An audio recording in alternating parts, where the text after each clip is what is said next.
हमारे चैनल को सब्सक्राइब करें और बेल आइकन दबाएं। हाय, मैं हूं आदित्य श्रीवास्तव और आप मुझे अभिजीत के नाम से जानते हैं। For more episodes of CID, subscribe to live crime and hit the bell icon.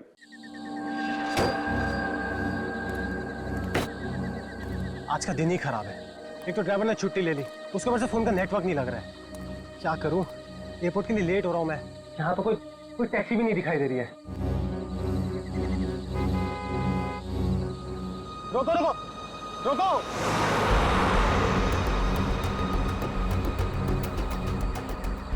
रोको रोको!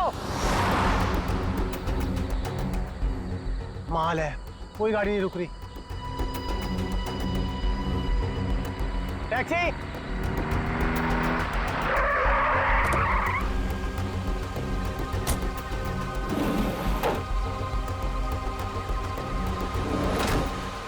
डोमेस्टिक एयरपोर्ट चलोगे?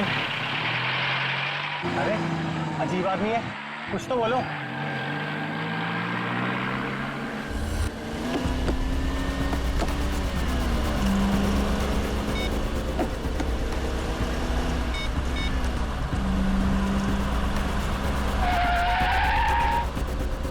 भाई साहब, जरा गाड़ी आराम से चलाओ। मैं आपसे बात कर रहा हूँ। अरे ये कौन से रास्ते से ले जा रहे हो मुझे? एयरपोर्ट तो दूसरी तरफ है ना। रोको रोको गाड़ी, अभी के अभी गाड़ी रोको। लगता है तुम ऐसे नहीं मानोगे। अभी पुलिस को फोन करता हूँ।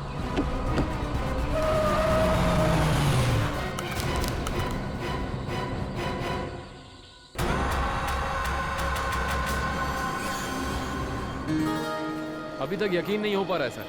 जिस एसीपी प्रद्युमन को हम सब अपना आदर्श मानते हैं, उनके साथ सीआईडी में एक दिन काम करने का मौका मिलेगा। वो सब ठीक है, लेकिन तुम लोगों को अभी भी बहुत कुछ काम करना बाकी है मेरी कसौटी पर उतरने के लिए, समझे? बिल्कुल सर, हम लोग भी यही चाहते हैं।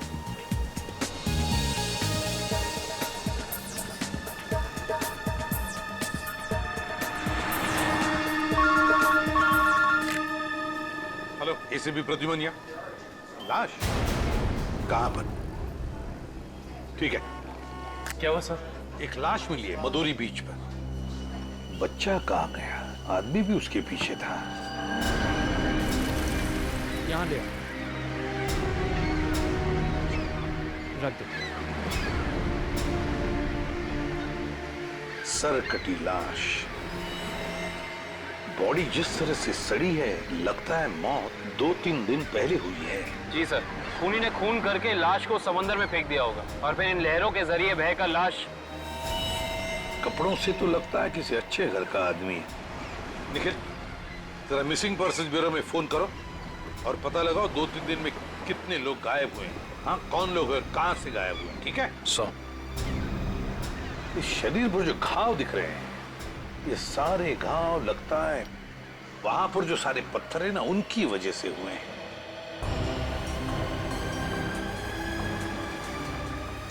अरे जरा इधर आओ। हाँ साहब। एक बात बताओ, क्या यहाँ कोई ऊंचाई वाली जगह है जहां पर उस तरह के पत्थर हों? हाँ साहब, है ना। यहाँ से 5 किलोमीटर की दूरी पर ऐसी एक पहाड़ी है। 5 किलोमीटर की दूरी पर? ठीक है, थैंक यू।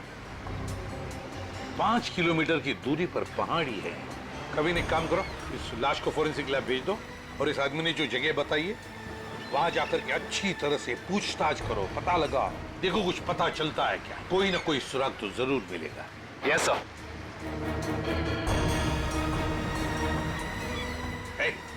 तुम। मैं साहब? हाँ तुम, इधर आओ। आज दोपहर को तुम ही थे ना सिप एंड डाइन होटल के बाहर? नहीं तो साहब। नहीं क्या? एक स्कूल जाने वाले बच्चे के पीछे लगे थे तुम?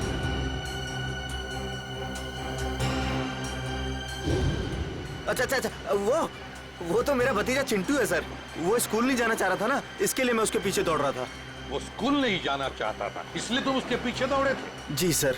कहाँ रहते हो तुम? सर यहीं सामने एक चौल है, वहीं रहता हूँ सर। चिंटू होगा वहां पर? जी सर। चलो दिखाओ। आइए सर। सर यही हमारा चौल है। आइए सर, आइए इधर। सर यही है चिंटू। चिंटू बेटा, ये सीआईडी से एसीपी अंकल है, आपसे मिलने आए हैं। हेलो बोलो। हेलो। चिंटू, बड़ा प्यारा नाम है तुम्हारा। स्कूल जाते हो ना, पढ़ाई करते हो?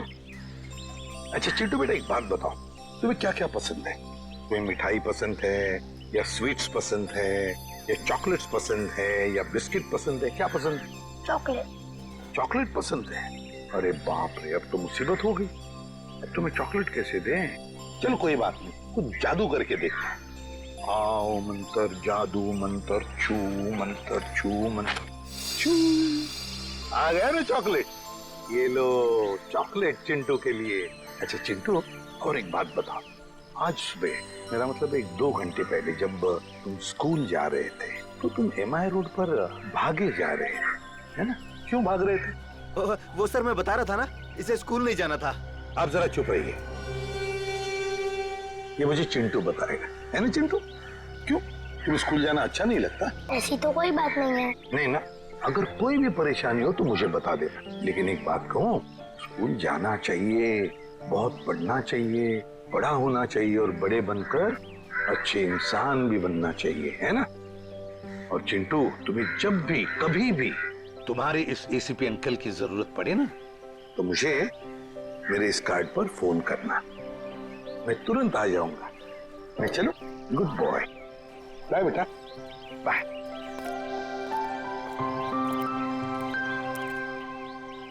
बाय चिंटू।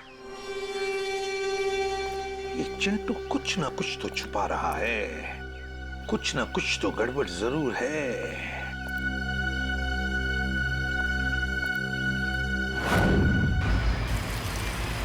श्रेया गाड़ी रोको, 1 सेकंड रुको।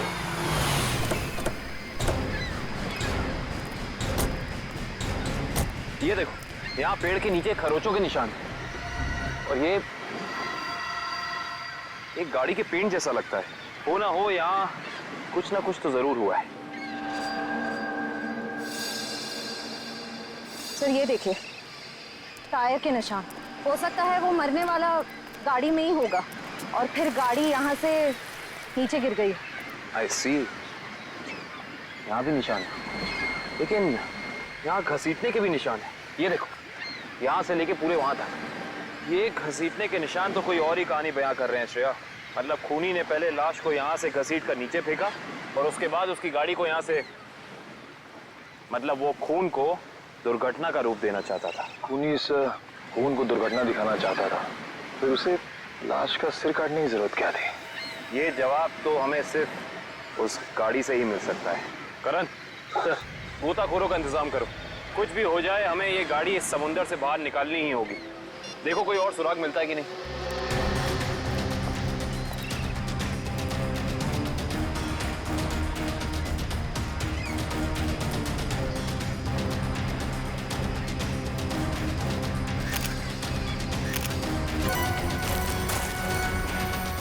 सर, आने के सर, वहाँ उस झाड़ी में ये जूता मिला सर। जूता?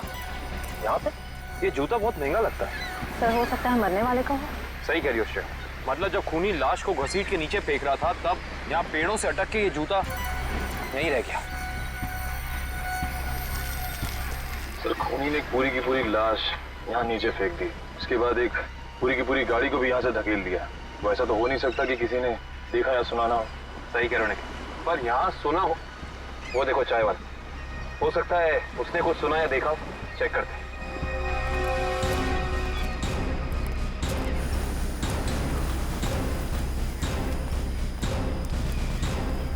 हम लोग CID से हैं।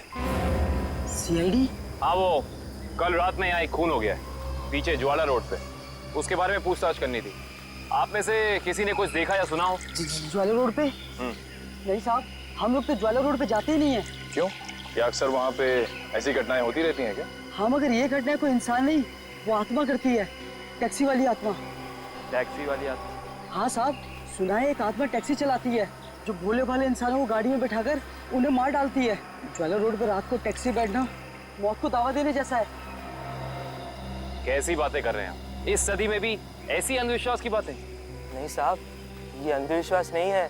3 दिन पहले मैंने खुद अपनी आंखों से देखा है।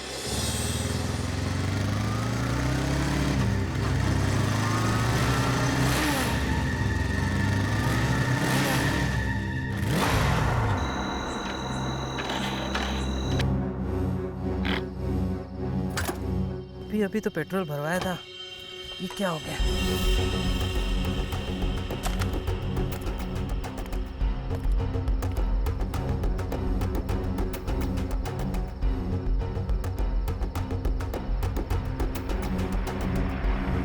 टैक्सी टैक्सी, ये क्या? बिना ड्राइवर की टैक्सी? ये कैसे हो सकता है? देखिए भाई साहब, ये आपका कोई वहम होगा। वहम नहीं है साहब, वो वही आत्मा वाली टैक्सी थी। वो तो अच्छा हो गया मैं उसमें बैठा नहीं, वरना आज आप लोग मेरे खूनी की तलाश कर रहे होते। खूनी आत्मा है या फिर कोई इंसान, ये तो उस लाश के जख्मों से ही पता चलेगा। तो मतलब आप लोगों को पता ही नहीं लगता है कि किसकी लाश है? कोशिश कर रहे हैं सालों के साथ। जिस लाश का सर ही नहीं है उसकी पहचान पता करने में थोड़ा बहुत वक्त तो लगता ही है ना सर। ऑफकोर्स बिल्कुल। एनीवे, आप लोगों को कुछ पता लगा हो या नहीं लगा हो, लेकिन सालुखे ने अपना काम कर दिया। अच्छा, क्या पता लगाया सर आपने? ये देखो, ये फोटोग्राफ्स देख रहे हैं आप लोग? ये उन घावों के फोटोग्राफ्स हैं जो इस आदमी के शरीर पर मिले थे, और ये सारे घाव इस आदमी के मरने के बाद इसके शरीर पर आए। इसका मतलब इस इंसान की मौत इन जख्मों से नहीं हुई है? नहीं केविन, इस आदमी की मौत तभी हो गई थी जब इसकी गर्दन इसके धड़ से अलग की गई थी। और खूनी ने जब इसे पहाड़ के ऊपर से नीचे समंदर में फेंका तब ये निशान आए होंगे। बिल्कुल तय। शायद किसी तलवार या बड़े चाकू का इस्तेमाल किया है खूनी ने इस जुर्म को अंजाम देने के लिए। निर्दोषक, अगर किसी तलवार या किसी चाकू का इस्तेमाल किया होता तो मुझे इसकी गर्दन के नीचे यहाँ पर तलवार या चाकू का निशान मिलता। सालुंके साहब, अगर चाकू से नहीं काटा तो फिर इसकी गर्दन अलग कैसे की? भाई, कोई बहुत ही ताकतवर इंसान है ये खूनी। उस खूनी ने एक ही झटके में इस बेचारी की गर्दन इसके धड़ से उखाड़ कर अलग कर दी। अरे बाप रे, मुझे तो लगता है ये काम उसी टैक्सी वाली आत्मा का होगा। अरे यार, ये इसका मतलब मुजरिम ने खून करने का ये तरीका इसलिए चुना ताकि ये आदमी भी मर जाए और हम इसकी पहचान भी ना कर सकें। गलतफहमी है खूनी को, चाहे खूनी खुद को कितना ही होशियार क्यों ना समझ रहा हो। सीआईडी किसी न किसी तरीके से रास्ता निकाल ही लेती है। बिल्कुल दया, और हमें एक रास्ता मिल भी गया है जो हमें इस आदमी की पहचान भी बताएगा और उस खूनी तक भी पहुंचाएगा। कैसा रास्ता साहब? एक मिनट, ये जूता जो आपको क्राइम सीन पे मिला है, और ये इसी आदमी का जूता है, और इस जूते के नीचे हमें क्या मिला है वैभव? इस जूते के नीचे हमें स्याही मिली है जिसका इस्तेमाल प्रिंटिंग प्रेस में किया जाता है, जैसे मैगजीन या न्यूज़पेपर की। प्रिंटिंग प्रेस की स्याही? क्राइम सीन के पास एक प्रिंटिंग प्रेस है तो सही, शायद वहां से हमें कुछ पता चल जाए। Let's go. दया। हाँ सर। 1 मिनट तुमसे बात करनी है। आप लोग जाओ। क्या हुआ सर, कुछ कहना बाकी रह गया क्या? हाँ दया, ये यार एक कार्ड तुम अभिजीत को दे देना। क्या है सर, मैं खोल के देखूं? हाँ देख लो।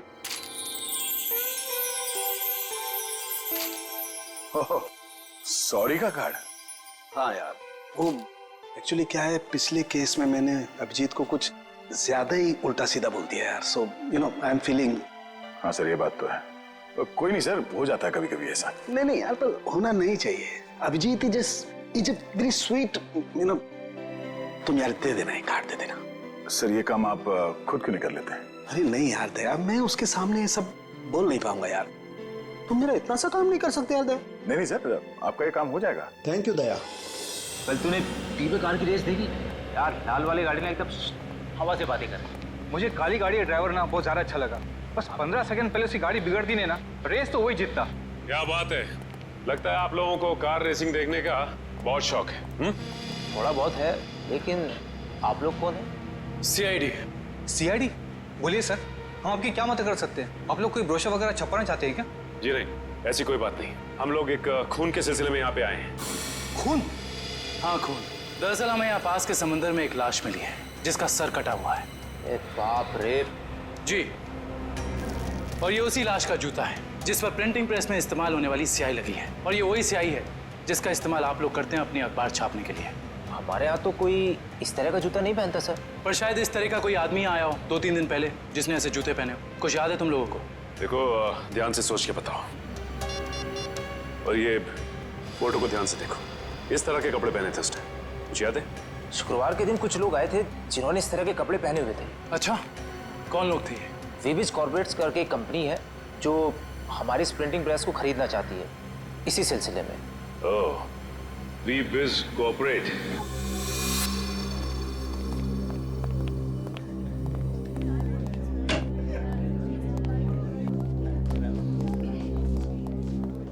ये कहिए। हम लोग सीआईडी से। सीआईडी हमारे ऑफिस में? जी, शायद आपके ऑफिस में से किसी का खून हुआ है, उसी की तहकीकात हमें यहाँ ले आई। किसका खून हुआ सर? यही तो पता करना है।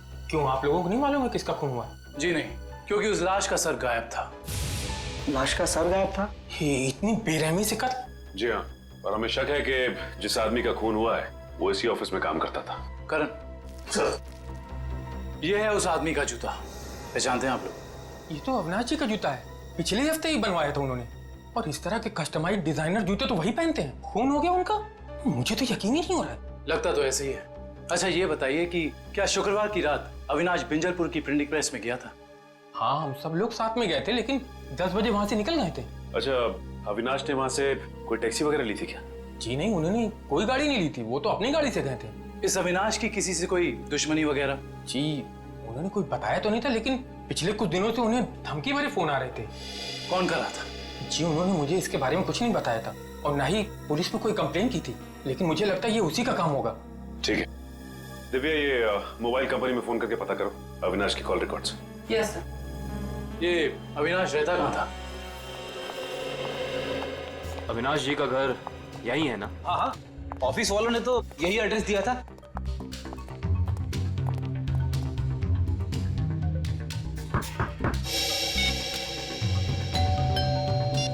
घर में कोई नहीं है क्या?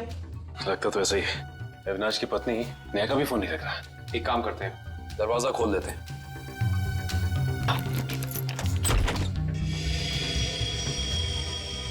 वाकई घर में कोई नहीं है। कहीं ऐसा तो नहीं कि किसी ने नेहा जी को भी? चोर चोर, कोई है, पुलिस को फोन करो। रिलैक्स मैडम, हम लोग सीआईडी से। सीआईडी से है तो क्या हुआ? आपको कोई हक नहीं है इस तरह से किसी के घर में घुसने का। माफ कीजिए, आप नेहा जी है ना, अविनाश की पत्नी? हाँ। देखिए, हम लोगों ने काफी कोशिश की आपको फोन करने की, लेकिन आपका फोन लग ही नहीं रहा था। बहुत बार फोन करने की कोशिश की? जी हाँ, और बाहर इतनी घंटी बजाने के बावजूद जब आपने घर का दरवाजा नहीं खोला तो हमें मजबूरन आपके घर में दाखिल होना पड़ा। हाँ, वो मेरे फोन की बैटरी खत्म हो गई थी और मैं अभी अभी तीर्थ यात्रा से वापस आई हूँ। आखिर बात क्या है? अच्छा ये बताइए कि अविनाश से आपकी आखिरी बार कब बात हुई थी? हो गए 2-3 दिन। वहाँ पे फोन का नेटवर्क नहीं आ रहा था, इसीलिए बात नहीं हो पाई। आप लोगों को अविनाश से मिलना है ना, तो शाम को आइए ना, वो इस वक्त ऑफिस में होंगे। नेहा जी, एक बुरी खबर है, आपके पति अविनाश जी अब इस दुनिया में नहीं रहे। क्या? अविनाश, ये सब क्या हो गया?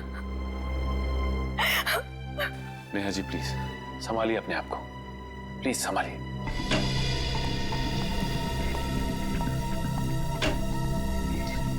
नेहा जी, अविनाश जी के ऑफिस वालों ने हमें बताया है कि पिछले कुछ दिनों से उन्हें धमकी भरे फोन आ रहे थे। आपको कुछ पता है इसके बारे में? नहीं, अविनाश ने मुझे इस बारे में कभी कुछ नहीं बताया।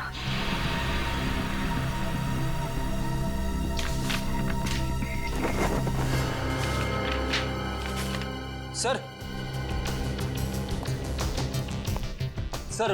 डस्टबिन में से ये कागज मिला है, इस पे कुछ लेटर्स चिपकाए गए हैं। ऐसा लग रहा है जैसे किसी मैगजीन वगैरह से काट के चिपकाए गए हैं। नेहा जी, ये शब्द क्या अविनाश जी ने काट के चिपकाए? नहीं, अविनाश तो मैगजीन कभी पढ़ते ही नहीं थे। तो हो सकता है कि धमकी देने वाले ने ये चिट्ठी लिखी हो।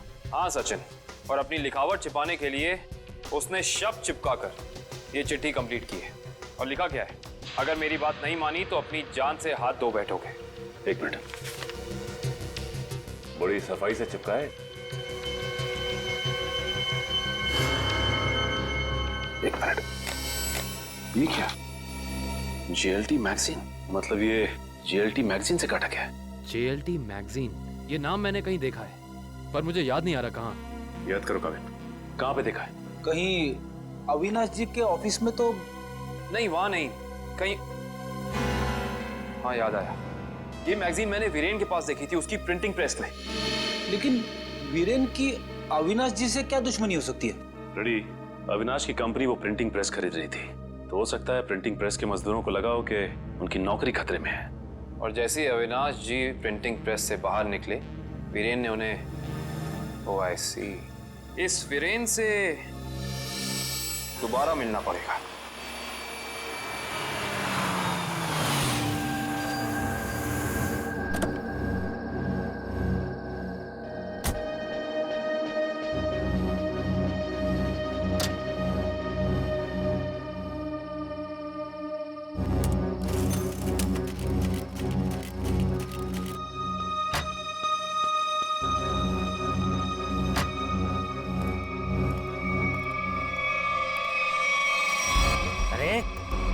क्या बदतमीजी है? चेहरे पे लाइट क्यों मार रहा है?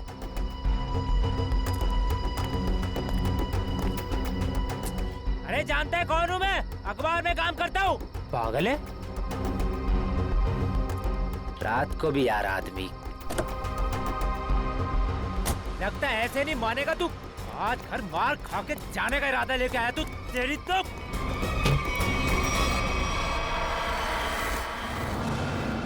कहाँ भाग गया?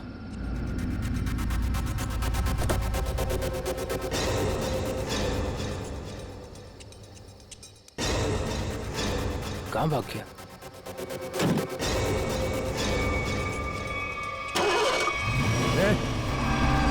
टैक्सी में तो कोई नहीं है, लेकिन अपने आप स्टार्ट कैसे हो गई? मेरे ऊपर क्यों चला रहा है? बचाओ! लेके जा यार! रोक ले! मेरे ऊपर! तू रोक ले!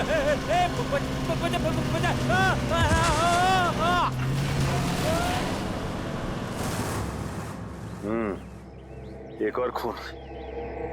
लगता है कोई गाड़ी बड़ी तेजी से इसके शरीर के ऊपर से गई है। शरीर के इस हिस्से को और इस हिस्से को बुरी तरह से कुचल दिया है। बड़ी बेरहमी से मारा है। सर, अब तक तो हम ये सोच रहे थे कि अविनाश के खून में वीरेन का हाथ है, पर अब किसी ने वीरेन को ही मार दिया। हाँ श्रेया, अविनाश और वीरेन की मौत के बीच में कोई ना कोई समझ जरूर है। मगर सर, किसी और गाड़ी से कोई खून क्यों करेगा? क्या मतलब है तुम्हारा? सर, मैं ये कहना चाहता हूँ कि मुझे लगता है कि ये खून आत्मा वाली टैक्सी नहीं किया है सर। फिर वही आत्मा? पंकज जी, आत्मा वात्मा कुछ नहीं होती, समझे? सर, ये मैं नहीं कह रहा हूँ सर। सर, आपको याद है ना उस आदमी ने क्या कहा था? सुना है एक आत्मा टैक्सी चलाती है जो भोले भाले इंसानों को गाड़ी में बैठाकर उन्हें मार डालती है। ज्वाला रोड पर रात को टैक्सी में बैठना मौत को दावा देने जैसा है। हाँ, इसका एक्सीडेंट किसी टैक्सी से हुआ या फिर किसी गाड़ी से, इसका पता तो इस एटीएम पे लगे हुए कैमरे से ही चलेगा। एक काम करो करण, दिव्या सर, जरा फुटेज निकालो, तब तक हम लोग गाड़ी चेक कर लेते हैं।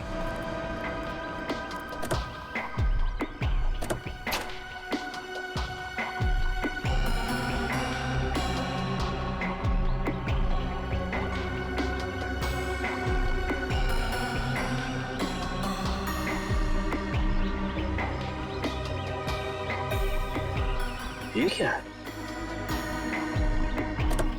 ये देखो, ये वीरेन किसी जीवन साइकेट्रिक फैसिलिटी में गया था। हो सकता है वीरेन वहाँ किसी साइकेट्रिस्ट से काउंसलिंग वगैरह करवा रहा हो। हो सकता है। Sir, CCTV footage. देखते हैं सीडी में क्या है। एक काम करो, गाड़ी में से लैपटॉप ले आओ।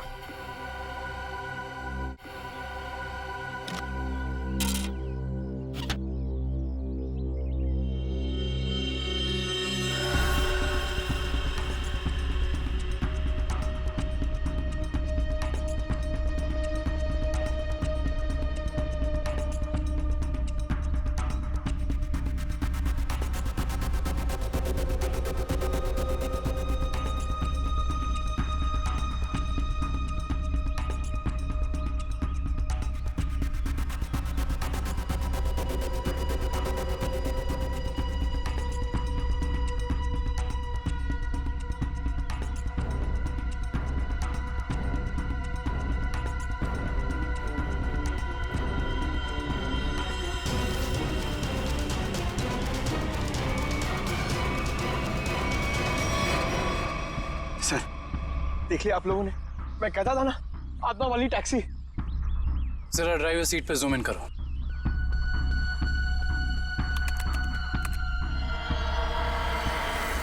माय गॉड, ये नहीं हो सकता। ड्राइविंग सीट पे तो कोई है ही नहीं। सर अब तो आप लोगों को सबूत मिल गया है कि आत्माएं होती है।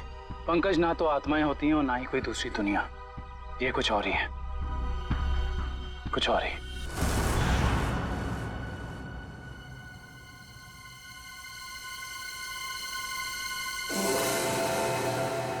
सर हालत बहुत खराब है सर। सर अगर आज मुझे कुछ हो गया ना तो मेरी माँ को एक मेरा आखिरी संदेशा दे दीजिएगा। क्या? सर उनसे कहिएगा कि जो वो इतने प्यार से मोतीचूर के लड्डू बनाती है ना, वो ना बनाए, क्योंकि उन्हें प्यार से खाने वाला उनका लाल शहीद हो चुका है सर। अरे तो इसमें आंटी जी के लड्डुओं पर रोक लगाने की क्या जरूरत है? हम लोग हैं ना, खा लेंगे तुम्हारा नाम लेकर। क्या मतलब सर, आप जानते हैं कि ये मेरी आखिरी रात है? अरे पंकज, ऐसा कुछ नहीं होने वाला। सिर्फ एक बार ये केस सॉल्व हो जाए तो हम सब आएंगे तुम्हारे साथ, तुम्हारे घर, और तुम्हारी मम्मी के हाथ से बने लड्डू हम सब मिलकर खाएंगे। ठीक है ना? ठीक है सर।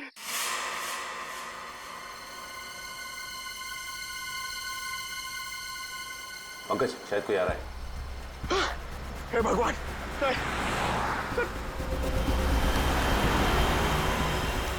सर सर टैक्सी नहीं थी सर। लगता है आज वो टैक्सी छुट्टी पर है। आएगी पंकज, आएगी। सब्र कर, सब्र का फल मीठा होता है। फल इतना भी नहीं मीठा होना चाहिए कि जान ले ले सर। पंकज, लगता है टैक्सी आ गई। टैक्सी! रुक जा, रुक जा, रुक जा।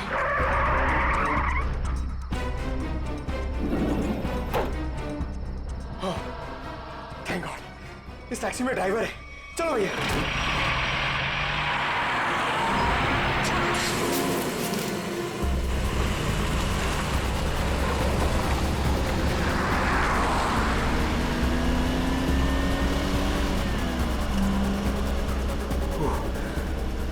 अरे ये क्या है? अरे भाई साहब, ये ड्राइवर! सर! सर इस गाड़ी में ड्राइवर नहीं है! सर! सर! सर इस गाड़ी में ड्राइवर नहीं है!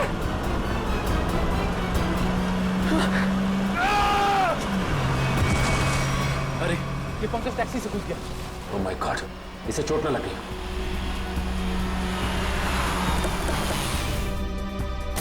पंकज, पंकज, पंकज उठो। तुम ठीक हो ना? Pankaj, you okay? Sir sorry, मैं अपनी जान बचाने के लिए उस टैक्सी से कूद गया सर। मैं ज्यादा देर नहीं बैठ पाया। मगर ऐसा क्या हुआ उस टैक्सी में? सर उस टैक्सी का ड्राइवर हवा में गायब हो गया सर। उस टैक्सी में कोई ड्राइवर ही नहीं है। अरे पंकज, ऐसा कैसे हो सकता है? ये तुम्हारा वहम तो नहीं है? ये मेरा वहम नहीं है सर। मैं अपनी जान बचाने के लिए कूदा हूँ सर। ये मेरा वहम नहीं है। ड्राइवर ही नहीं है उस टैक्सी में सर। टैक्सी सीधी गई है? हाँ सर, वही गई है। टैक्सी सीधी गई है तो फिर कोई टेंशन नहीं। हमारे साथ ही उस तरफ है। अब तक तो टैक्सी वाला पकड़ा भी गया होगा। It's okay. फ्रेडी और श्रेयत, मैंने तुम्हें कहा था कि निकल्स पॉइंट पे रुको। तुम लोग यहाँ चले आए। ये वहाँ कोई टैक्सी आई क्या? नहीं तो, वहाँ पे तो कोई टैक्सी नहीं आई। ऐसा कैसे हो सकता है? ये सड़क तो बिल्कुल सीधी है, ना कोई राइट ना कोई लेफ्ट, तो फिर टैक्सी गायब कहाँ हो सकती है? सर हम पिछले 3 घंटों से वहीं इंतजार कर रहे हैं, वहाँ कोई टैक्सी नहीं आई। सर कहीं उस ड्राइवर की तरह वो टैक्सी भी तो गायब नहीं हो गई? नहीं पंकज, नहीं। ना ही ड्राइवर गायब हुआ है और ना ही कोई टैक्सी। ये जरूर कुछ और ही चक्कर है, हम लोगों की आंख में धूल झोंकने का चक्कर। सर कहीं ऐसा तो नहीं कि उस टैक्सी वाले ने टैक्सी कहीं छुपा दी हो? नहीं फ्रेडी, ये नहीं हो सकता। ये एक ही रास्ता है और यहाँ पे ना टैक्सी छिपाई जा सकती है और ना गायब हो सकती है। सर एक चीज तो मैं आपको देना ही भूल गया। ये देखिए सर, ये मुझे सीट के नीचे मिला था टैक्सी में। अविनाश का ड्राइविंग लाइसेंस। इसका मतलब है कि जिस रात अविनाश का खून हुआ उस वक्त उसका ये वॉलेट उसी टैक्सी में छूट गया था। ये क्या? ये तो बिल्कुल वैसा ही पास है जैसे हमें वीरेन की गाड़ी में से मिला था, साइकेट्रिक क्लिनिक का पास। इस वीरेन और अविनाश का कुछ तो संबंध जरूर है उस साइकेट्रिक क्लिनिक से। मगर सर वो टैक्सी? श्रेया, टैक्सी ऐसे अचानक गायब नहीं हो सकती। एक काम करते हैं, इस रास्ते का चप्पा चप्पा छान मारते हैं, टैक्सी जरूर मिलेगी। चलो देखते हैं कच्चा रास्ता कहाँ जाता है। शायद इसी कच्चे रास्ते पर आकर वो टैक्सी गायब हो गई। हाँ दुष्यंत, वैसे भी रास्ता काफी सुनसान है। अरे ये क्या? ये तो डेड एंड है।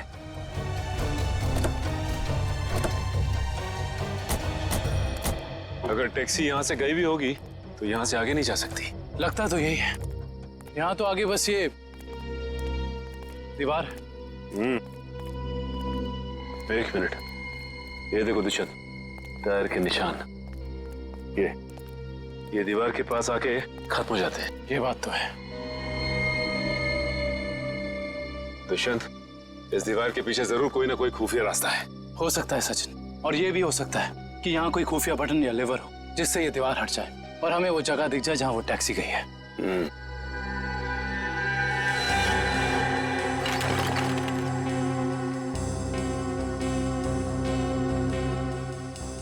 या तो कोई भी ऐसी जगह नहीं है जहाँ पे लिवर या फिर कोई बटन लगा हो। तो फिर तोड़ देते हैं दीवार को।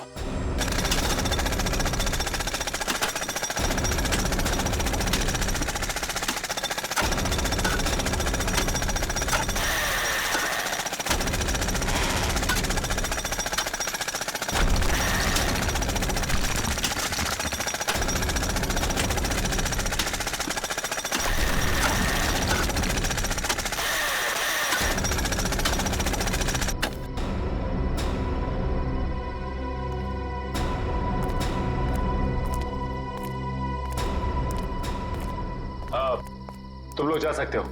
Thank you.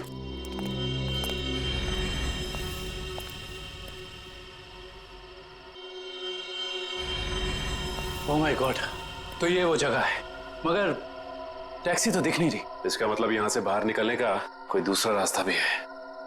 लगता है ये है वो दूसरा रास्ता। यहाँ से बहुत प्लानिंग के साथ किए जा रहे हैं ये काम, और इसी प्लानिंग की कोई ना कोई कड़ी हमें यहाँ जरूर मिलेगी।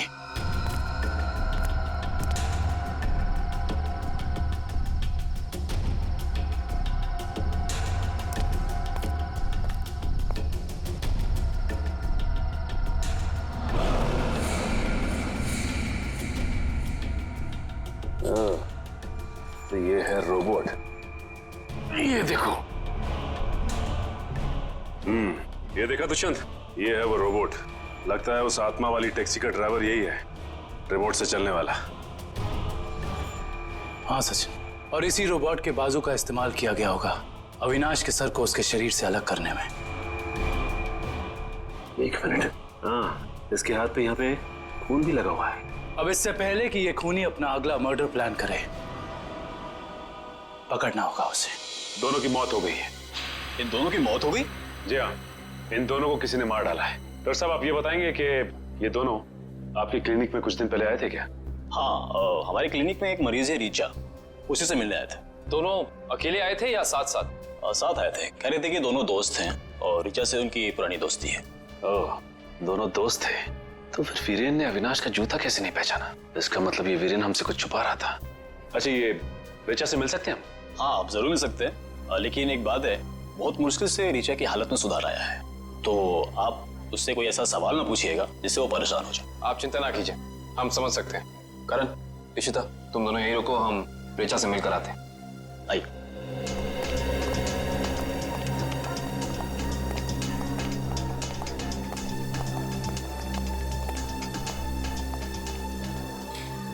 रीचा, रीचा देखो तुमसे कौन मिलने आया है। हेलो रीचा, मेरा नाम काविन है, ये सचिन है और ये फ्रेडी। हम तीनों सीआईडी के लिए काम करते हैं। सीआईडी? जी हाँ ऋचा जी, इन फोटोज को ध्यान से देखिए। इन्हें पहचानती हैं? ये आपके दोस्त अश्विन और ये वीरेन। वो ये दोनों कुछ दिन पहले आपसे मिलने आए थे ना? नहीं। देखिए ऑफिसर, मुझे नहीं लगता है कि रीचा आपके सवालों का जवाब दे पाएगी। प्लीज डॉक्टर, खूनी तक पहुंचने के लिए हमारा रीचा जी से बात करना बहुत जरूरी है। खूनी? हाँ ऋचा, खूनी। तुम्हारे इन दोनों दोस्तों का खून हो गया है। इसके बारे में कुछ बता सकती हो हमें?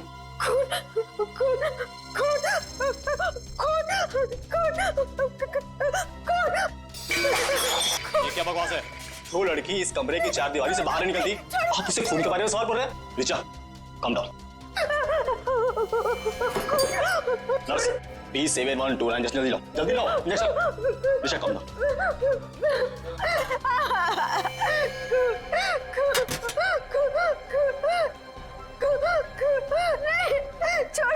छोड़ो मुझे।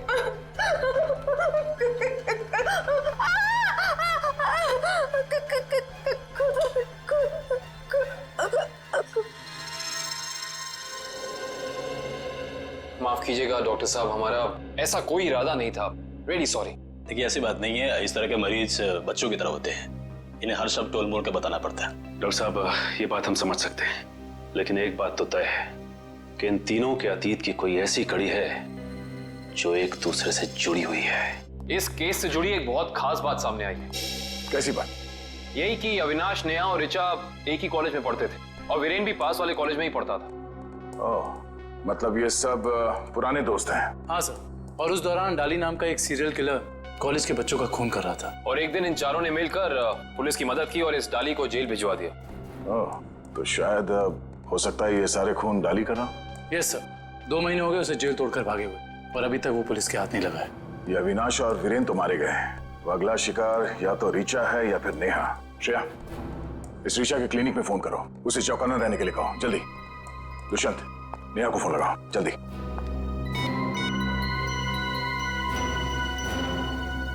नहीं सर, नेहा फोन नहीं उठा रही। या फोन नहीं उठा रही? आप नेहा जी है ना, अविनाश की पत्नी? हाँ। सीआईडी? हाँ, आप लोग यहाँ? हाँ, हम यहाँ। बोलो सर, मुझे बचा लीजिए सर। सर, ये मुझे मार डालेगी। डरो मत, कुछ नहीं होगा, हम लोग कुछ नहीं कर पाएंगे। तुमने इसके पापा का खून किया? अब गड़े मुर्दे उखाड़ने का कोई फायदा नहीं है। सच तो ये है कि खून इसने किए हैं। पहले अविनाश, फिर वीरेन, और अब तीसरा नंबर मेरा था। मैंने सोचा इससे पहले ये मुझे मारे, मैं इसे मार दूं। सर, मैंने किसी को नहीं मारा है सर। सर, मुझे तो ये भी नहीं पता था कि मेरे पापा का खून हुआ है। मैं तो समझ रहा था सर कि वो एक एक्सीडेंट है। कार एक्सीडेंट ही था वो, गलती हुई थी हमसे, लेकिन उस गलती के बदले तुमने 2-2 खून कर दिए। मैंने किसी को नहीं मारा है। ये सही कह रहा है। अविनाश और वीरेन का खून एक सीरियल किलर डाली ने किया है, जो तुम लोगों से बदला लेना चाहता है। डाली? हाँ, डाली। कॉलेज के वक्त तुमने उसे जेल भेजा था ना? इसका मतलब डाली ये सारा खेल रच रहा था। ये सब आत्मा बनने का ड्रामा।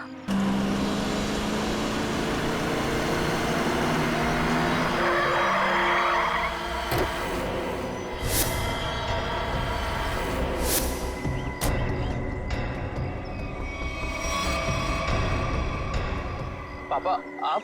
ये कैसे हो सकता है? वो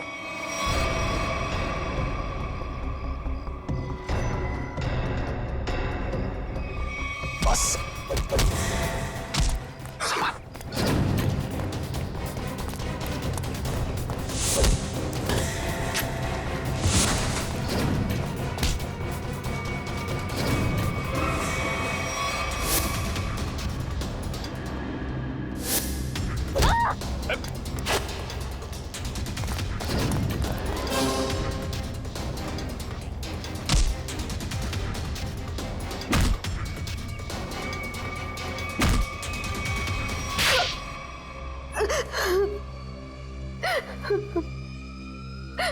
क्यों किया तुमने ये सब? सर, 4 साल पहले हमारी ग्रेजुएशन पार्टी की रात अविनाश ने बहुत शराब पी रखी थी। मेरे लाख मना करने के बाद भी वो नहीं माना, लेकिन फिर भी उसने जिद की कि वो ड्राइवर सीट पर बैठेगा, और वो बैठ गया। उसके बाद जो हुआ, उस हादसे ने मेरी जिंदगी को झंझोड़ कर रख दिया।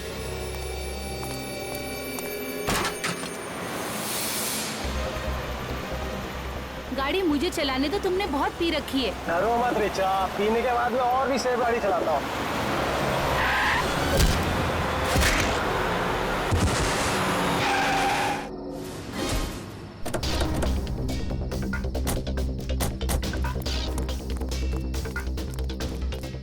Oh my God, ये क्या किया तुमने?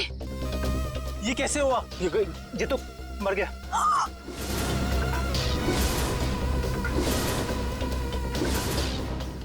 अविनाश, तुमने इसकी जान ले ली। कहा था ना तुम्हें, मुझे गाड़ी चलाने दो। ऋचा प्लीज, मैंने इसे जानबूझ के नहीं मारा है।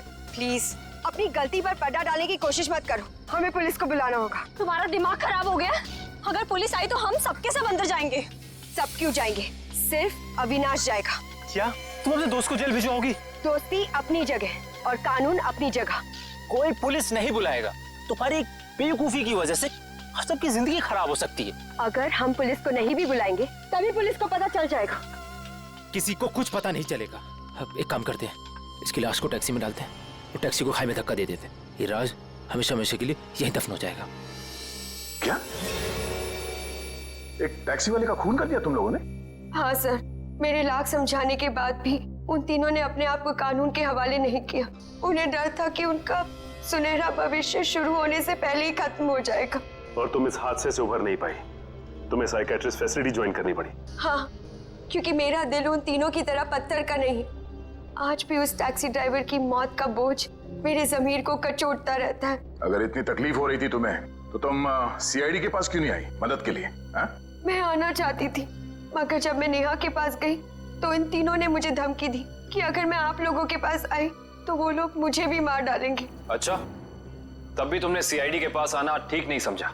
मेरे डैड एक वर्ल्ड क्लास रिसर्चर थे। उन्होंने एक नई तकनीक का आविष्कार किया था जिससे गाड़ियां रिमोट कंट्रोल की मदद से चलाई जा सकती है। अच्छा, इसलिए बदला लेने के लिए तुमने एक ऐसी टैक्सी का इस्तेमाल किया जो रिमोट से चलती है, जिसमें एक रोबोट बैठा था। हाँ, जैसे मेरी जिंदगी भी एक टैक्सी की वजह से बर्बाद हो गई, उन तीनों का भी अंत उस टैक्सी की वजह से ही हो। मगर जब हमारा ऑफिसर पंकज टैक्सी में बैठा था, तब तुमने उस रोबोट को गायब कैसे किया? पेनेट ली हुआ केमिकल के जरिए। उसका असर इतना खतरनाक होता है कि खुद ब खुद देखते ही देखते अपने आप चीजें नष्ट हो जाती है, कुछ कुछ एसिड की तरह। बहुत लंबी प्लानिंग की थी तुमने खून करने की, मगर क्या फायदा हुआ? हा? पकड़ी गई ना। अगर पहले सीआईडी के पास आती मदद के लिए तो शायद तुम्हें फांसी नहीं होती। क्या बन, कुछ पता चला? सर, उस बच्चे चिंटू के बारे में सब कुछ पता चल गया है। क्या? उसके माँ बाप गांव में रहते हैं, लेकिन बेहतर पढ़ाई के लिए उसके माँ बाप ने उसके चाचा के घर शहर भेज दिया। लेकिन पैसे के लालच में इस चाचा ने उस बच्चे से बाल मजदूरी कराना शुरू कर दिया। चाचा चिंटू से बाल मजदूरी करवाता है? बाल मजदूरी? तो फिर ऐसे चाचा की एक ही जगह हो सकती है, एक ही जगह, काल कोठरी। तुझसे बड़ा सुस्त और आलसी लड़का तो मैंने देखा नहीं। चल काम कर। मुझे काम नहीं करना, मुझे स्कूल जाना है। बेटा, स्कूल जाने के लिए फीस की जरूरत होती है और तेरे चाचा के पास कोई पैसों का पेड़ नहीं है। और सुन, अगर यहाँ से फिर से भागने की कोशिश की तो मुझसे बुरा कोई नहीं होगा। मुझे काम नहीं करना है। सीपी अंकल ने कहा था मुझे रोज स्कूल जाना चाहिए। स्कूल जाएगा? बड़ा है स्कूल जाने वाला। तेरी तो गंदे नाले के कीड़े बच्चे पे हाथ उठाता है। हाँ? अरे तुम कहाँ भाग के जा रहे हो चाचा जी? तुम्हें तो जेल में जाकर पत्थर तोड़ने हैं। आजा, करेक्ट, ले जाओ इन दोनों को। थैंक यू सीपी अंकल, मुझे यहाँ काम करना बिल्कुल अच्छा नहीं लगता था। देखो चिंटू बेटा, तुम्हें कोई काम करने की जरूरत नहीं है, समझे? तुम स्कूल जाओगे, अच्छी तरह से पढ़ाई करोगे और बड़े बन जाओगे।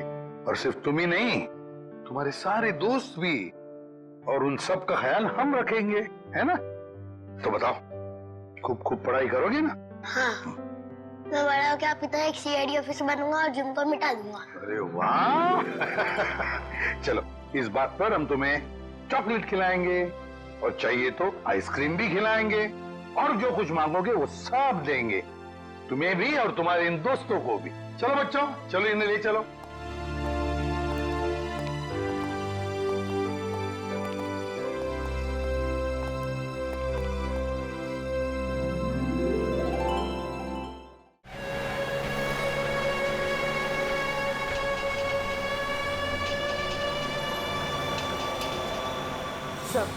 सर, ये तो वही गाड़ी है जिसके बारे में हमें ज्वेलरी शॉप के मैनेजर ने बताया। पूर्वी, गाड़ी तेज चलाओ। ये लोग किसी भी हाल में हमारे हाथ से बच के जाने नहीं चाहिए।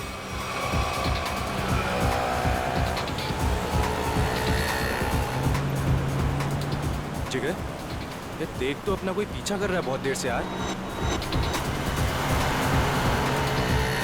सीआईडी? ये कहां से आ गए? गाड़ी भगा।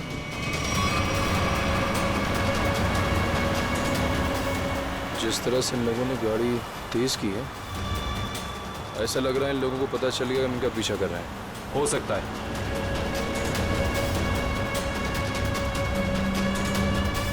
जल्दी कर, जल्दी कर।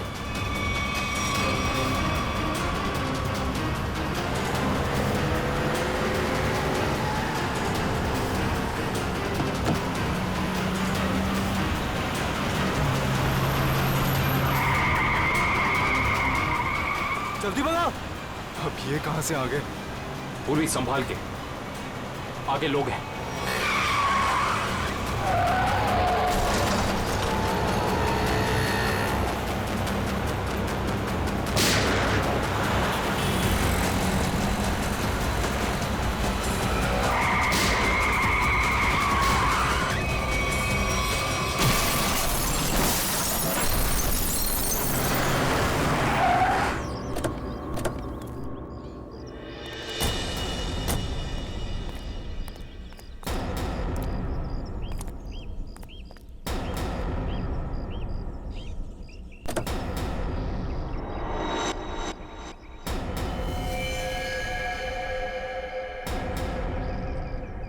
Sir, he's dead.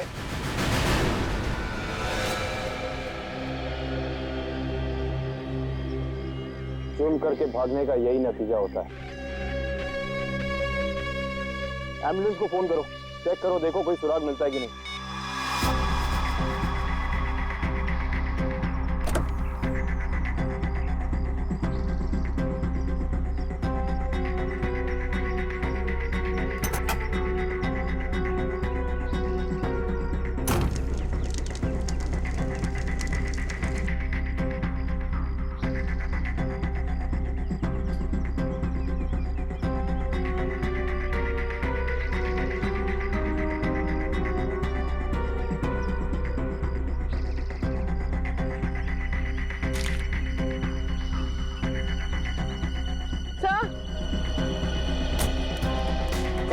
तो ये बैग और ये 2 मास्क मिले।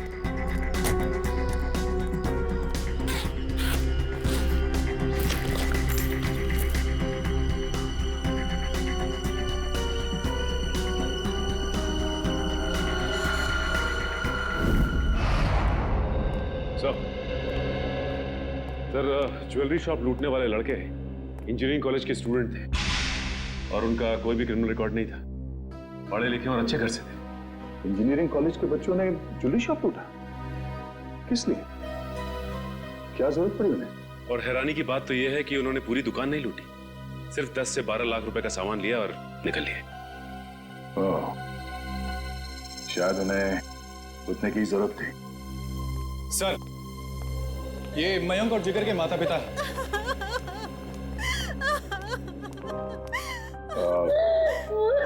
माफ कीजिए, ऐसे समय पे आप लोगों को यहाँ पे बुलाना पड़ा। हम आपके बच्चों के बारे में कुछ पूछना चाहते हैं। सर, प्लीज मेरे मयंक को मुझे वापस दे दीजिए। हमारा एक ही बच्चा है और इस उम्र में हमसे ये सदमा बर्दाश्त नहीं होगा सर। प्लीज सर, प्लीज मेरे मयंक को वापस दे दीजिए। देखिए मैडम, आप प्लीज अपने आप को संभालिए, प्लीज। सर, हमारा बच्चा एक इंजीनियर स्टूडेंट था, उसे पढ़ने और स्पोर्ट्स के अलावा कुछ और नहीं करना था, और इस एक्सीडेंट में उसकी मौत। मेरा बेटा भी बहुत अच्छा लड़का था, फिर भी उसके साथ ये सब। हम समझ सकते हैं कि आप लोगों पे क्या बीत रही है, मगर हम आपको ये बताना चाहते हैं कि आपके बच्चों की मौत तब हुई जब वो ज्वेलरी शॉप को लूट के भाग रहे थे।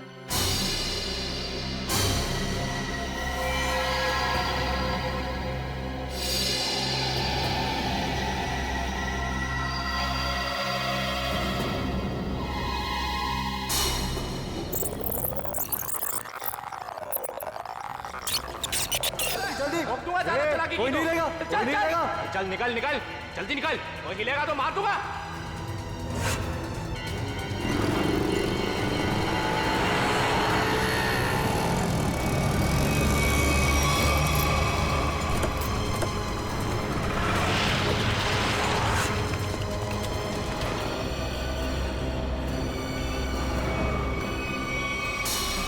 चुप रहिए आप लोग कुछ भी इल्जाम लगा देंगे और हम मान लेंगे।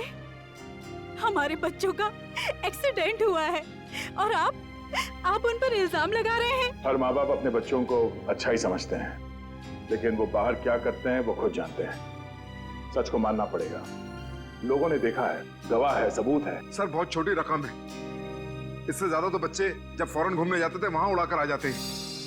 अरे हमारे बच्चों को चोरी करने की कोई जरूरत नहीं है, वो हमसे मांग सकते थे। मांग सकते थे, लेकिन जिस गलती को छुपाने के लिए उन लोगों ने ये चोरी की, शायद उसका कारण आप लोगों को बताना नहीं चाहते हो। देखिए, मेरा बेटा जिगर बहुत अच्छा लड़का था। जरूर उसको किसी ने उकसाया होगा, वो ऐसा कभी नहीं कर सकता। देखिए मैडम, सच्चाई तो यही है कि अपराध हुआ है। मयंक और जिगर ने ज्वेलरी शॉप को लूटा है। अब हमें यह देखना है कि उन्हें इस पैसे की जरूरत क्यों थी, किसको देना था। हा?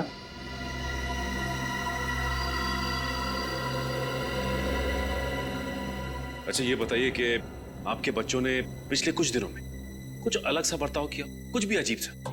हाँ, पिछले कुछ दिनों से मयंक वॉशरूम में बहुत ज्यादा जाता था, जबकि वो बीमार भी नहीं था, और वॉशरूम में 2-3 घंटे रहता था वो। तो आपने पूछा नहीं उससे कि वो बाथरूम में इतना टाइम क्यों लगा रहा था? जब भी मैं उससे पूछती, वो मेरी बातें टाल देता था। अफ्रीदी, क्या?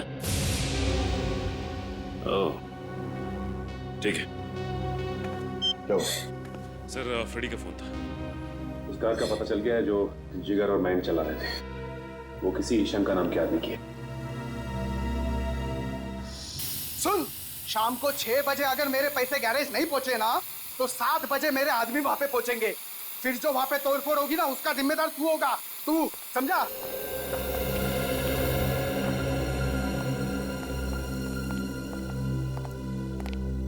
हम लोग सीआईडी से हैं। ये शंकर कहाँ है? शंकर? रुक जा!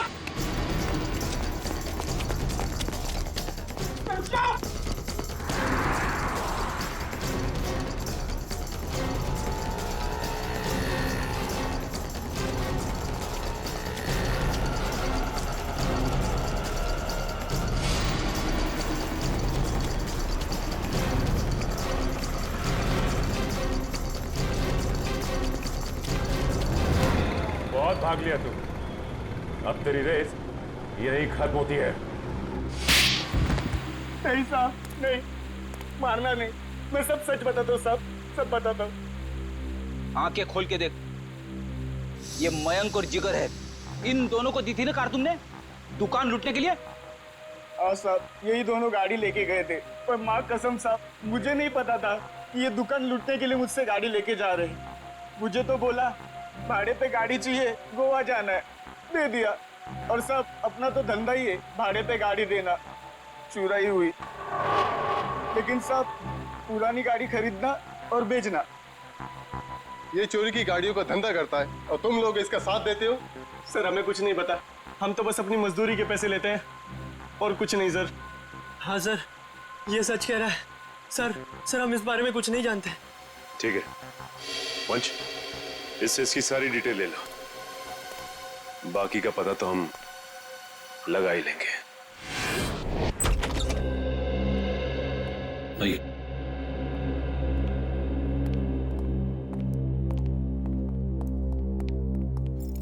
ये मयंक का कमरा है। एक सेकेंड, आप जरा बाहर रुकिए, हम देख लेते हैं। आप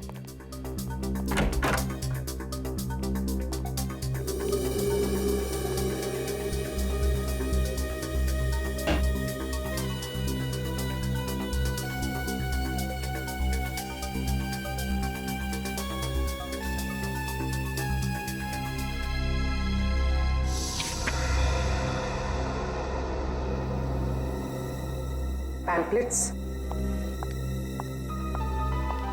ये पैम्पलेट्स? ये पैम्पलेट्स मेरे बेटे मयंक का है। वो कॉलेज में एनुअल फंक्शन के ऑर्गेनाइजर कमेटी का मेंबर था।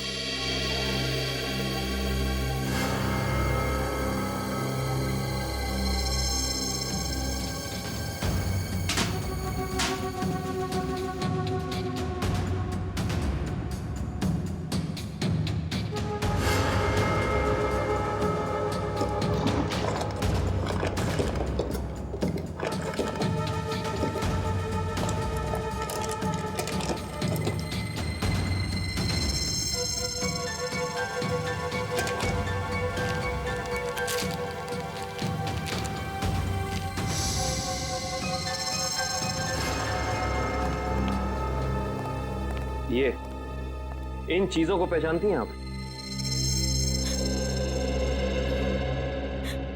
ये आपको कहाँ से मिली?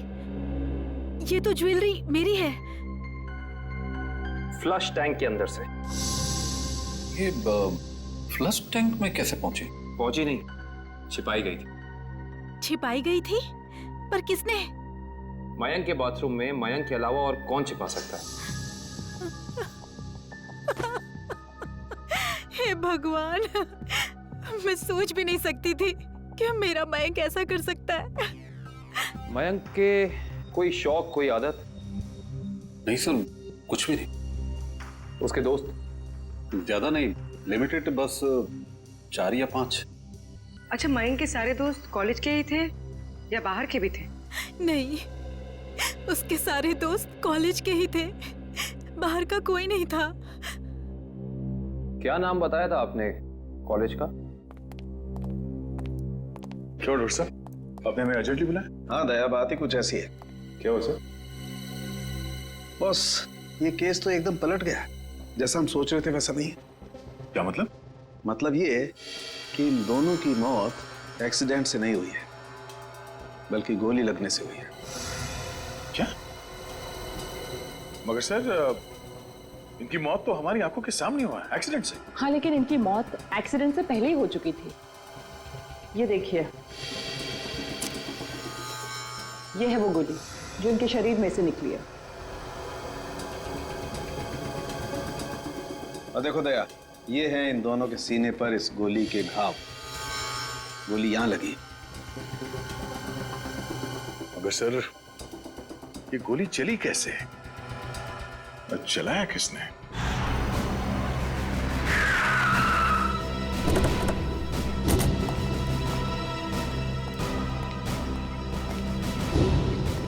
सर, हमारी गाड़ी उनकी गाड़ी के ठीक पीछे थी। उनकी गाड़ी का बैलेंस बिगड़ा, स्टीयरिंग पर से कंट्रोल छूटा और गाड़ी इस दीवार से आके टकराई।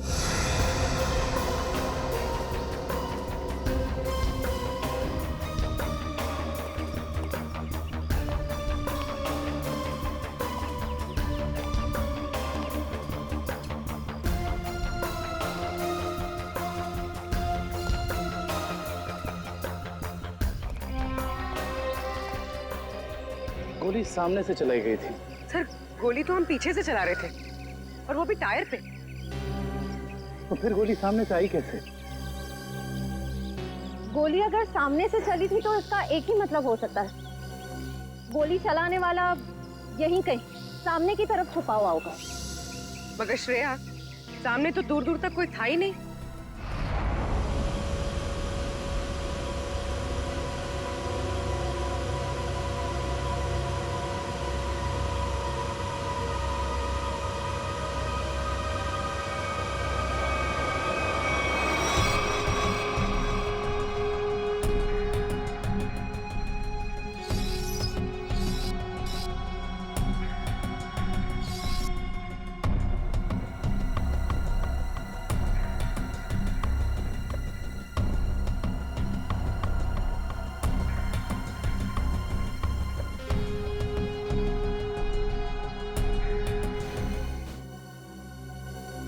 अगर पोस्टमार्टम रिपोर्ट में गोली सामने से सीने पे लगने का प्रूफ है तो गोली सामने से ही चली है। बिल्कुल दया, गोली सामने से ही चली है और गोली बिल्कुल सीधी लगी है, बहुत करीब से, क्योंकि घाव बताते हैं कि बहुत करीब से गोली लगी है। और ये विंड स्क्रीन बताता है कि विंड स्क्रीन को छेदती हुई गोली बाहर नहीं गई है, क्योंकि विंड स्क्रीन पे अगर गोली लगी होती तो छेद होता।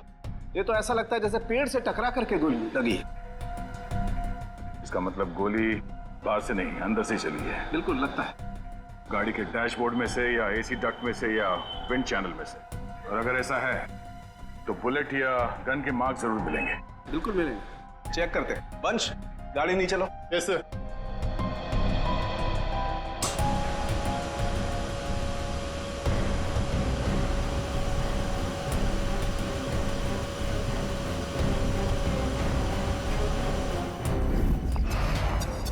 अश्विन, क्या यार, बोला था ना कि सारे पोस्टर्स और बैनर लग जाने चाहिए, अभी तक नहीं हुआ। हो रहा है यार, एक ही तो लैडर है, कर लेंगे, टेंशन मत ले। तुम एक काम करो, वो स्टेज पर जाकर देखो वहाँ का पूरा अरेंजमेंट हुआ है कि नहीं। अगर नहीं हुआ तो तुम माया से कहना, वो तुम्हें अरेंज कर देगी। ओके ठीक है, मैं बोल देती हूँ। Excuse me. Yes sir. ये मयंक और जिगर किधर मिलेंगे? वो तो आपको वरुण ही बता सकता है। वो रहा। Thank you.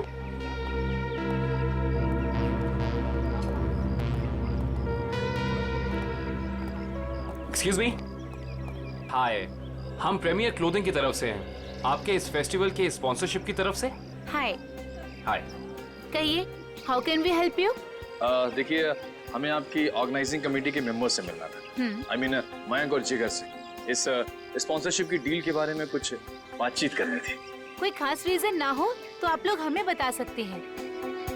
दरअसल बात यह है कि हम उन्हीं दोनों से डील कर रहे थे, तो हमने सोचा कि स्पॉन्सरशिप की सारी बातें उन्हीं से हो जाए। मगर मयंक और जिगर तो कॉलेज में दिखे ही नहीं। आई मीन शायद आए नहीं। कब तक आएंगे वो? कुछ खबर? No news. मैंने भी उन्हें कांटेक्ट करने की कोशिश की है, लेकिन उनके फोन कॉल्स कनेक्ट नहीं हो रहे। ऐसा कैसे? हम भी ट्राई कर रहे थे, लेकिन उनके फोन से कोई रिप्लाई नहीं आया। हर बार नो रिप्लाई।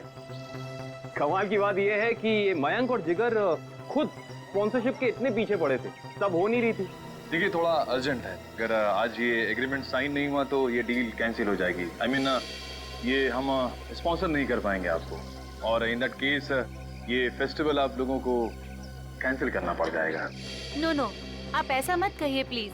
हम लोगों ने बहुत मेहनत की है। कॉलेज की प्रेस्टीज का सवाल है। Of course.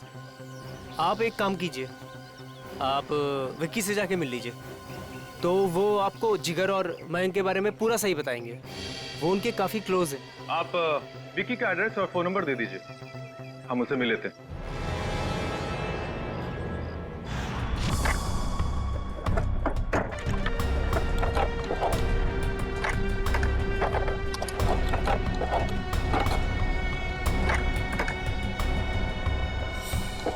मयंक और जिगर को जो गोलियां लगी है ना, वो बहुत छोटी है, इसीलिए उनके घाव गहरे तो बहुत हैं, लेकिन बहुत छोटे हैं, बारीक हैं। फिर तो गन भी बहुत छोटी होगी सर। छोटी होगी।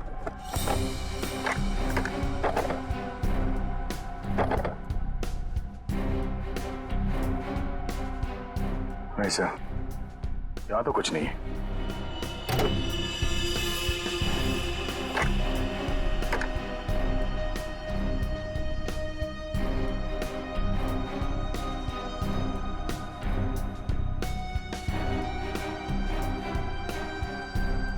सर, यहाँ पे भी कुछ नहीं है। यहाँ पर कुछ नहीं है तो एक काम करो, इंजन चेक करो, उसमें भी फिट किया जा सकता कुछ।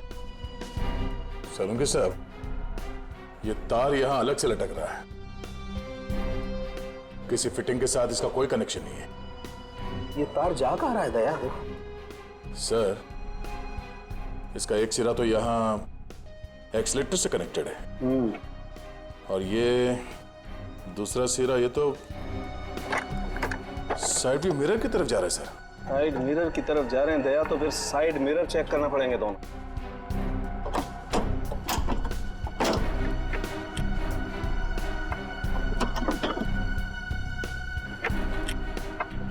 ये देखो,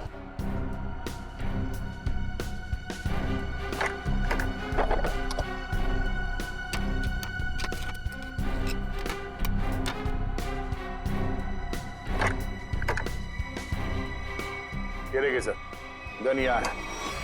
इसका मतलब है एक्सीलेटर दबा, स्प्रिंग के जरिए ये ट्रिगर खींचा और गोली चल गई। और यहाँ पर है दूसरी गन दया।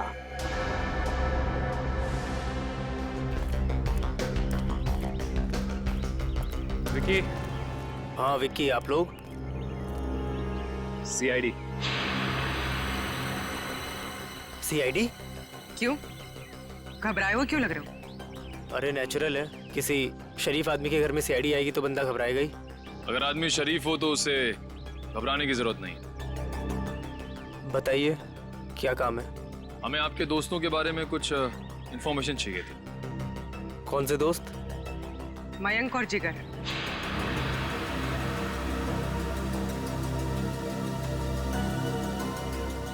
मयंक और जिगर?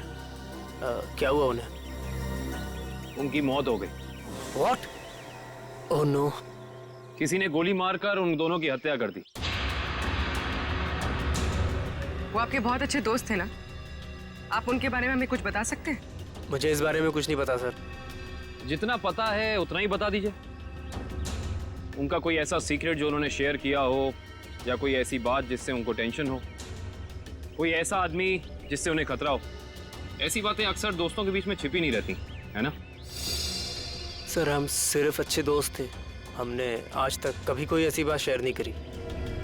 थोड़ा दिमाग पे जोर डालो, शायद कुछ याद आ जाए। नहीं सर, ऐसी कोई बात हमारी कभी नहीं हुई। ठीक है, तो आप जा सकते हैं। हाँ, पर कुछ भी अगर याद आया ना, कुछ भी, हमें बताना ना भूलिएगा, समझे?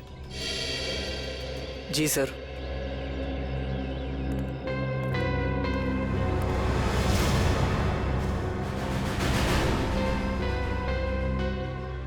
लेकिन सर, जब ये गाड़ी स्टार्ट हुआ तो उसने एक्सीलेटर तो दबाया होगा, तो जब पहली बार एक्सीलेटर दबाया तब ये ट्रिगर दब जाना चाहिए था, मगर ऐसा तो नहीं हुआ।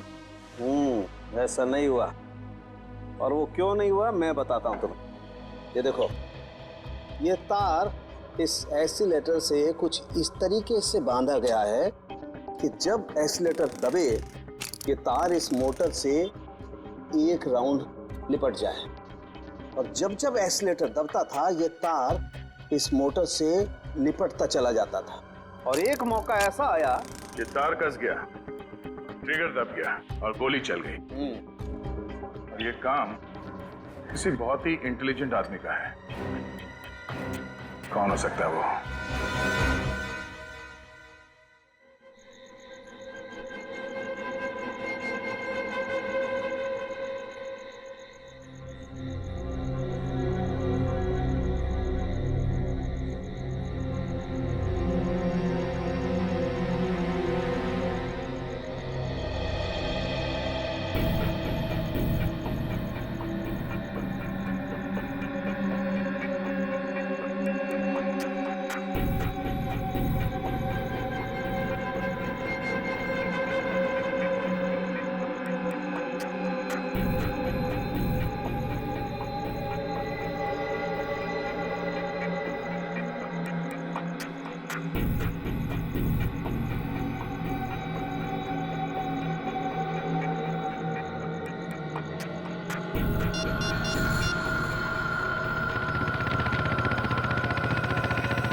पैसा कहाँ है?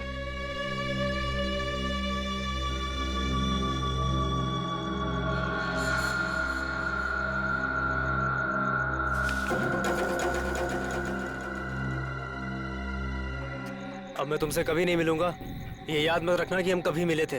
ठीक है, लेकिन क्या बात है, इतना घबराए हो क्यों? ये सब तुम्हारी वजह से हो रहा है। मयंक और जिगर का कुछ पता नहीं लग रहा, और आज सीआईडी मेरे घर तक पहुंच गई। सीआईडी? हाँ सीआईडी। कभी मुझसे मिलने की अब कोशिश मत करना।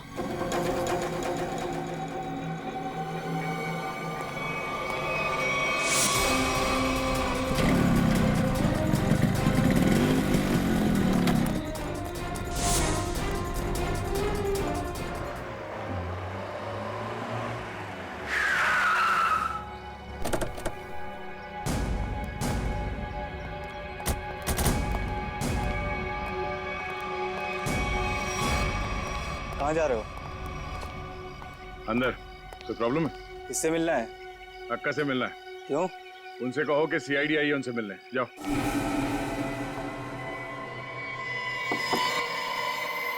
कौन है? अक्का, मैं रघु। बोला था ना डिस्टर्ब नहीं करना। क्या काम है? अक्का, वो सीआईडी वाले आए। बैठाओ उनको। बोल, मैं आती हूँ। 24 घंटे हैं तेरे पास। वरना तेरी फैमिली तुझसे मिलने यहां नहीं, शमशान घाट जाएगी। सिर्फ 24 घंटे, समझा?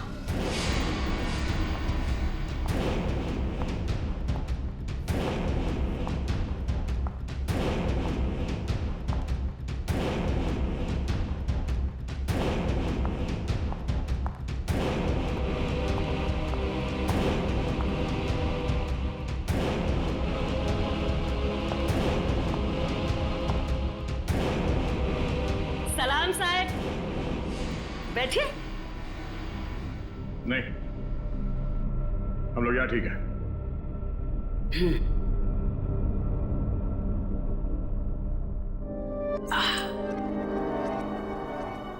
बोलो साहब, क्या काम है?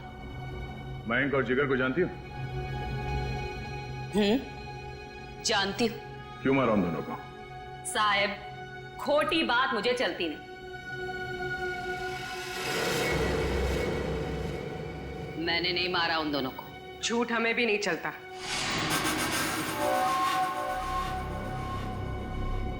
छोकरी तीखी जबान है तेरी। इसे आप समझाओ ना इसे। अक्का मीठा सुनना और बोलना दोनों पसंद करती है। तो फिर सर जो पूछ रहे हैं ना, उसका जवाब दो। जिगर और मयंक को क्यों मारा? बोला ना, मैंने नहीं मारा। मारा मारी मुझे पसंद नहीं।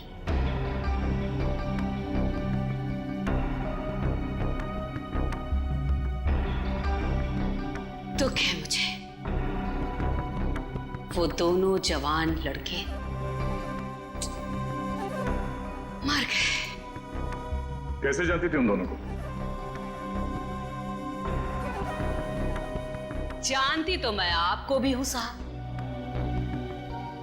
जो यहां इस क्लब में एक बार आ जाता है, मैं उसे नहीं भूलती। क्यों आते थे वो यहाँ पर?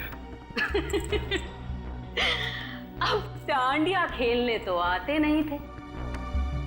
यहां लोग आते हैं पत्ते खेलने। वो भी पत्ते खेलने ही आते थे।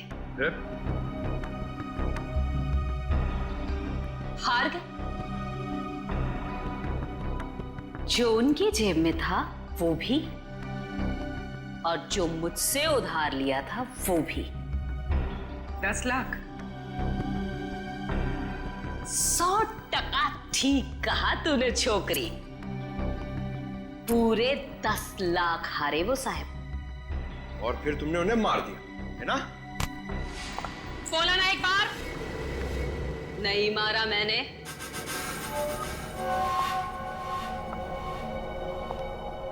बिजनेस करते हैं हम साहब, मारा मारी का धंधा नहीं। मुझे मेरे पैसे चाहिए थे, उनकी जान नहीं। सारा पैसा डूब गया मेरा। फिर किसने मारा उन दोनों को? एक लड़का आता था साहब, उन दोनों का पीछा करते हुए। कौन था वो?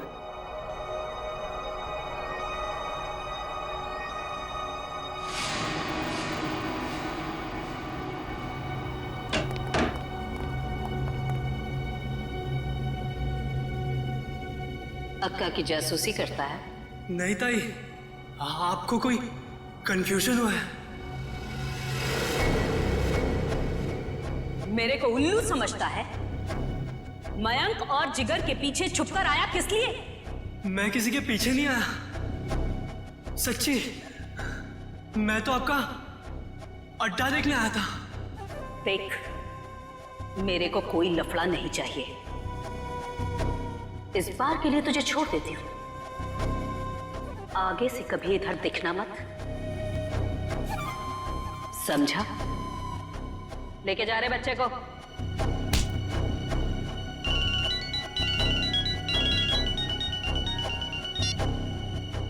हाँ बोल रहे। उसका स्केच बनवा सकती हो हमारे लिए? टाइम नहीं है मेरे पास। टाइम नहीं है?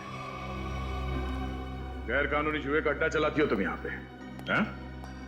अगर उस धंधे पे बड़ा सा ताला लग जाए तो फिर तो तुम्हारे पास टाइम ही टाइम होगा। अरे कैसी बातें करते हैं आप साहब? अब क्या इतना सा मजाक नहीं कर सकते आपके साथ? आपकी मदद करने के लिए तैयार है। इसके लिए तुम्हें हमारे साथ ब्यूरो चलना होगा। हाँ तो चलेंगे ना साहब। रघु, संभालना पीछे से सब। मैं जरा ब्यूरो की हवा खा के आती हूँ।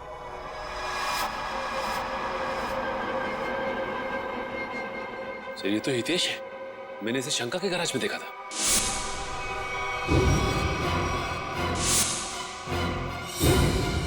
आपको पूरा यकीन है कि यही था वो?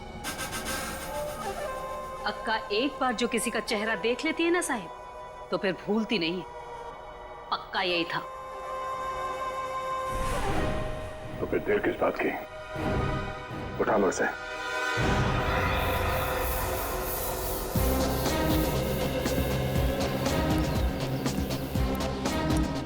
इनसे पूछते हैं। अरे भाई साहब। हाँ जी। ये मैकेनिक हितेश कहाँ रहता है? वो उस तरफ, उस गली में।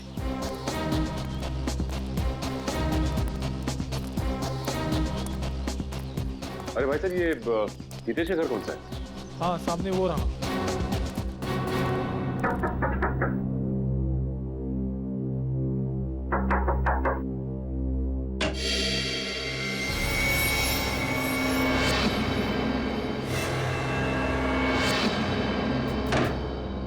सर अब क्या हो गया? अब क्या किया मैंने? तुम्हें घबराने की जरूरत नहीं। हमें हितेश से मिलने आए, बुला उसे। सर हितेश तो घर पर नहीं है। कहाँ गया? पता नहीं कहाँ गया, पर कल से घर भी नहीं आया। ऐसी कोई जगह जहाँ वो अक्सर जाता है? हाँ सर, हो सकता है अपनी बहन से मिलने गया हूँ। बहन का एड्रेस?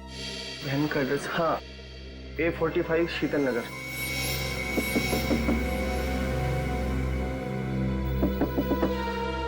हितेश, दरवाजा खोलो। हितेश, हितेश दरवाजा खोलो। हमें पता है कि तुम अंदर हो। बहुत हो गया। सर कोई जवाब नहीं दे रहा है। कहीं दूसरे रास्ते से ना निकल जाए। निकल के जाएगा कहाँ? पंकज,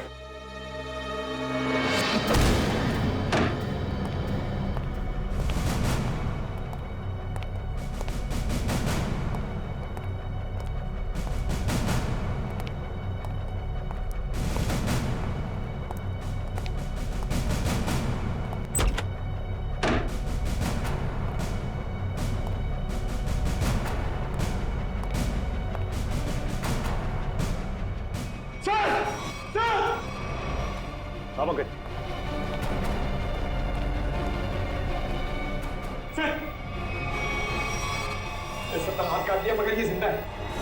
एक काम करो, जल्दी से एम्बुलेंस को फोन करो।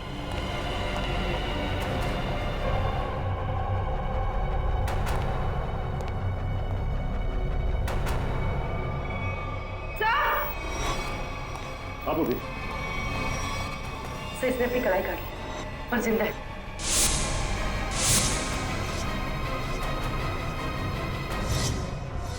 कमाल है, वहां हितेश ने अपनी कलाई काट ली और यहाँ पे इस लड़की ने अपनी कलाई काट ली। कहीं ये लड़की हितेश की बहन किरण तो नहीं है? हो सकता है। सर एम्बुलेंस आ गई और हितेश के रूम में ही सुसाइड नोट मिला है। Suicide note? ये सॉरी, हम दोनों ने मिलकर मयंक और जिगर को मारा है। उनकी गाड़ी में गन भी हम लोगों ने रखी थी। किरण और हितेश। सर शायद ये लोग शर्मिंदा थे और दुनिया का सामना नहीं कर पा रहे थे, इसलिए इन दोनों ने आत्महत्या करने की कोशिश की। इन दोनों ने मिलकर पहले जिगर और मयंक को मारा, उसके बाद अपने आप को मारने की कोशिश की। ये बात कुछ समझ में नहीं आ रही है।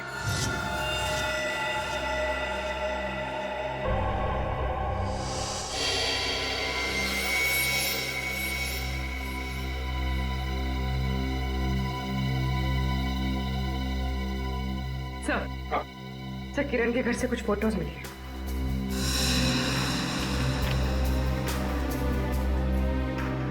ये लड़की कौन है?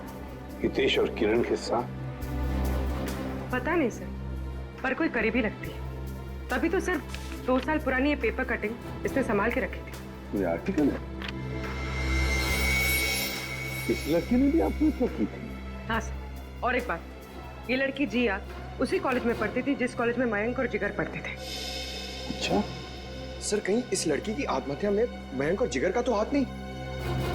हो सकता है पंकज, हो सकता है।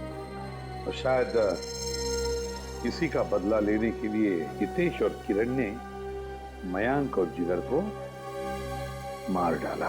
कहाँ है वो दोनों जिन्होंने हमारे बेटे को हमसे दूर कर दिया है? कहाँ है?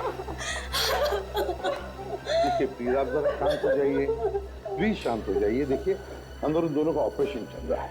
एसीपी साहब, मेरी आपसे एक रिक्वेस्ट, उन दोनों को फांसी जरूर दिलवाइएगा। देखिए आपको पूरा न्याय मिलेगा, पूरा न्याय मिलेगा। एक ही बेटा था मेरा, उसे भी इन लोगों ने मुझसे छीन लिया। हौसला रखो, भगवान पर भरोसा है। दोनों कैसे हैं, लड़का लड़की? जी लड़का अभी भी क्रिटिकल है, ऑब्जर्वेशन में रखना पड़ा है। और लड़की? वो ठीक है। बात कर सकेगी? अभी नहीं, वो बेहोश है, कल तक उसे होश आ जाएगा। ठीक है, थैंक यू वेरी मच।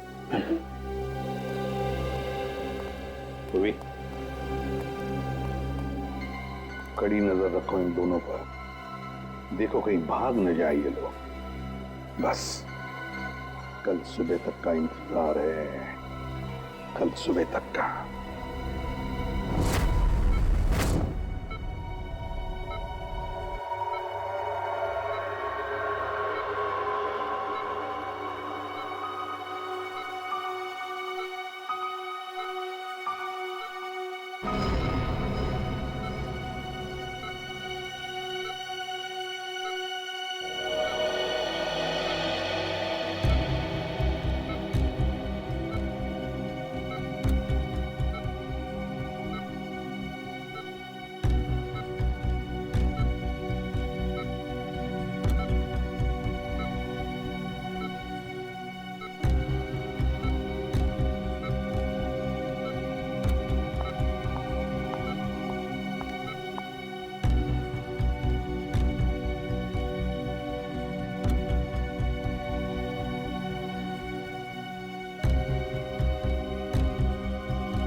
मैंने मरवाया है मयंक और जिगर को।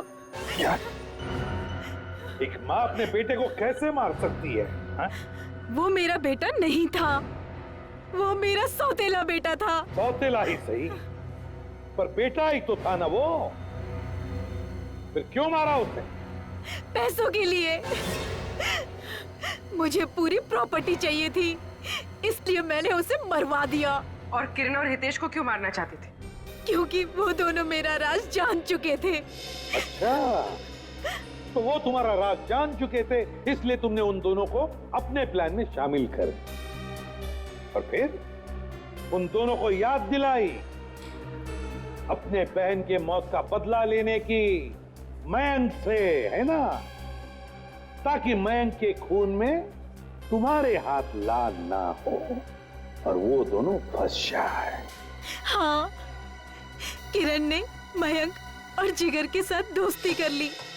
उसे पता चला कि दोनों ज्वेलरी शॉप लूटने वाले हैं और किरण ने ही उनकी मदद की। कार का भी अरेंजमेंट किरण ने ही किया, क्योंकि किरण का भाई हितेश एक मैकेनिक था और उसने ही वो मशीन तैयार की जिससे गाड़ी में गोली चली और दोनों की मौत हो गई। और फिर जिगर को क्यों मरवाया? उसका क्या संबंध था तुम्हारे जायदाद के लेने देने से? अगर सिर्फ मयंक को मरवाती तो सारा इल्जाम मुझ पर आ जाता, इसलिए मुझे जिगर को भी मरवाना पड़ा। वाह रे वाह, कैसी माँ हो तुम, कैसी माँ हो तुम जो जायदाद के लिए अपने बेटे का खून कर सकती है। शर्म आनी चाहिए तुम्हें। दो खून किए तुमने। तुम्हें तो शायद फांसी ही होगी, फांसी।